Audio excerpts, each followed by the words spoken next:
बिस्मिल्लाहिर्रहमानिर्रहीम। अस्सलामुअलैकुम बच्चों, क्या हाल चाल हैं आप लोगों के? ठीक ठाक हैं।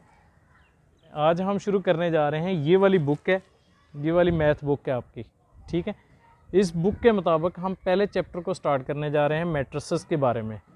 मैट्रिसेस क्या हैं, ऑर्डर किस तरह मालूम किया जाता है, उसके कॉलम कौन से हैं, उसकी रो कौन सी है, मैं आज इस लेक्चर में आपको उसके बारे में बताऊंगा, ठीक है बच्चों। तो आइए हम इसको स्टार्ट करते हैं ताकि हमें पता चल जाए कि हमारे पास कॉलम जो होता है उसका ऑर्डर क्या होता है, उसके कॉलम कौन से होते हैं, उसकी रो कौन सी होती है और उसमें से हम इक्वल मैट्रिसेस कौन से होते हैं, ठीक है। तो आइए हम इसको स्टार्ट करते हैं। पहले तो हम करते हैं कि हमें मैट्रिसेस के बारे में, मैट्रिसेस होता क्या है।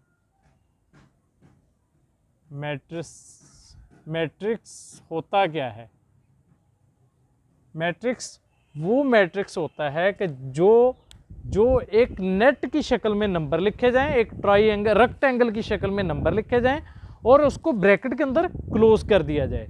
जैसा कि आपके पास कुछ नंबर हैं, ये आपने इस तरह कुछ नंबर इस तरह आपने रेक्टेंगल की शक्ल में लिख दिए, ठीक है। ये रेक्टेंगल की शक्ल में लिख दिया, आप डेफिनेशन आपने खुद बना लेनी है।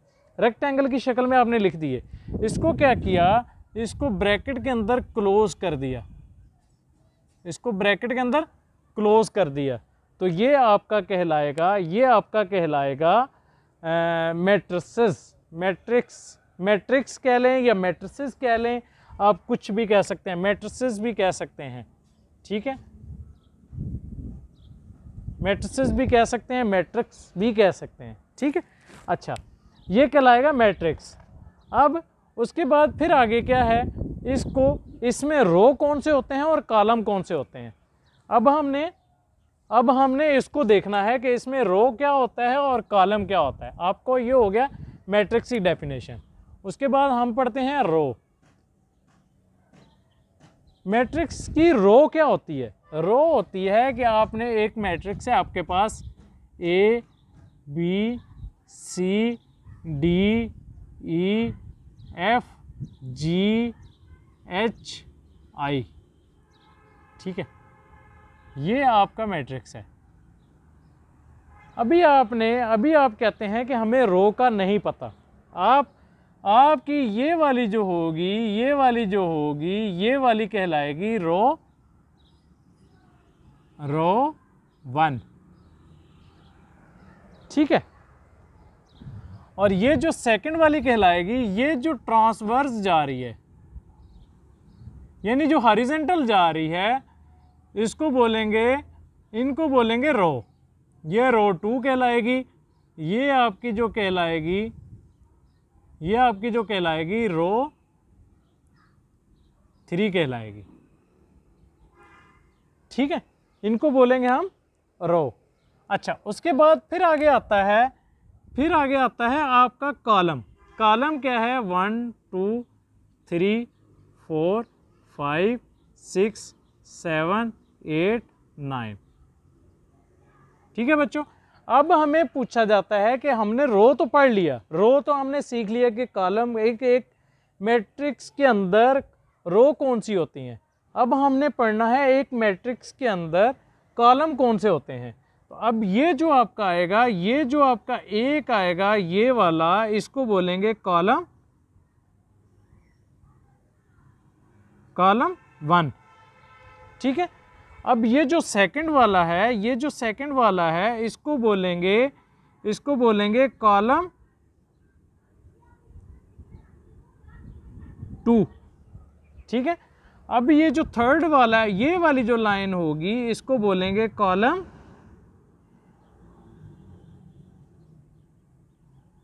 3, ठीक है। अब मेरा ख्याल है जो वर्टिकल होंगे उसको हम कॉलम बोलेंगे, जो हॉरिजॉन्टल होंगे उसको हम रो बोलेंगे। अभी आप लोगों को कॉलम और रो के बारे में कोई डाउट नहीं होना चाहिए। उम्मीद है कि आप लोगों को कॉलम और रो के बारे में कोई डाउट नहीं होगा। अब इनकी हम नंबरिंग की पोजीशनिंग देखते हैं कि नंबरिंग की पोजीशन हम किस तरह रिप्रेजेंट की जाती है। नंबर की पोजीशन मतलब क्या है कि आपको एक कॉलम दे दिया जाता है, जैसे मैं यही कॉलम लिख देता हूँ 1 2 3 4 5 6 7 8 9। ठीक है, आपको कहा जाता है कि मुझे रो 1 2 ये मुझे बताओ ये नंबर कौन सा आएगा। रो 1 एंड 2 हमेशा ये याद रखिएगा कि किसी भी नंबर को या आप इस तरह कह सकते हैं कि इसको आप ए से रिप्रेजेंट कर लो। ठीक है, अब वो कहता है कि A12 क्या होगा। A12 क्या होगा, ये आपने हमेशा याद रखना है कि पहला जो नंबर होगा ये जो नंबर 1 होगा ये आपकी रो को रिप्रेजेंट करेगा और ये जो दूसरा नंबर होगा ये आपके कॉलम को रिप्रेजेंट करेगा।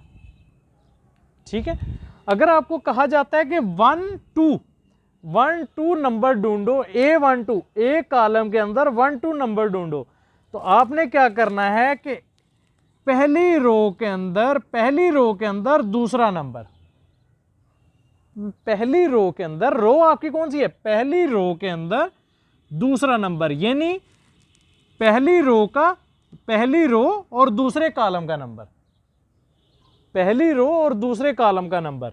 तो A12 क्या आएगा आपका 2 आ जाएगा, A12 आपका 2 आ गया। इसी तरह चलें आगे मजीद देखते हैं। आपको कहता है कि A23 ढूंढो। अब क्या है कि दूसरी रो का तीसरा नंबर, दूसरी रो का तीसरा नंबर या दूसरी रो में तीसरे कॉलम का नंबर,